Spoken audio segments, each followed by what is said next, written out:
In today's video, I'm going to teach you how to install the Manga Image Translator from GitHub. This tool is a fantastic resource for fans of manga who might need a little help with translations, and by the end of this guide, you'll be ready to explore your manga collection with a new understanding. To start off, you'll need to open a terminal. Depending on your preference or operating system, there are several options available to you. If you're using Windows, you can choose between Command Prompt, PowerShell, or the integrated terminal in Visual Studio Code. Mac and Linux users will be using the default terminal application available on those systems. Whichever you choose, get it open and ready for action as we dive into the next step. Now that your terminal is open, we need to clone the Manga Image Translator repository from GitHub. To do this, enter the command git clone https github.com/zidni/manga-image-translator.git. This command will create a local copy of the project on your machine. Once the clone operation is complete, don't forget to change into the newly created directory by typing cd Manga Image Translator. This will make sure you're working within the correct folder for all the steps that follow.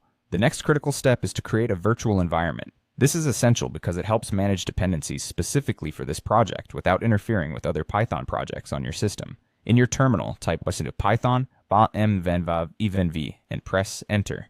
This creates the virtual environment named venv.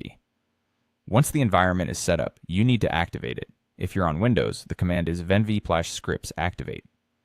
For Mac or Linux users, the activation command is source venv/bin activate. You should see an indicator in your terminal that you are now operating within the virtual environment. With the environment active, it's time to install the necessary dependencies. This step is crucial because the Manga Image Translator requires certain AI models and OCR components to function properly. Execute the command pip install rrequirements.txt. Depending on the speed of your internet connection and system performance, this installation might take a few minutes, so be patient. Now comes the exciting part, translating a manga image. First, you'll need to place your chosen manga image into a folder. To translate a single image, you'll use the command python mmanga translator local vi image png. If you have an entire folder of images you'd like to translate, use the command python mmanga translator local vimanga folder. Once done, check the newly created translated output folder to find your translated manga ready for viewing. Additionally, some versions of the Manga Image Translator come with the support for a local web interface, making the translation process even more intuitive and user-friendly. And there you have it, a straightforward method to install and use the Manga Image Translator from GitHub. Happy translating!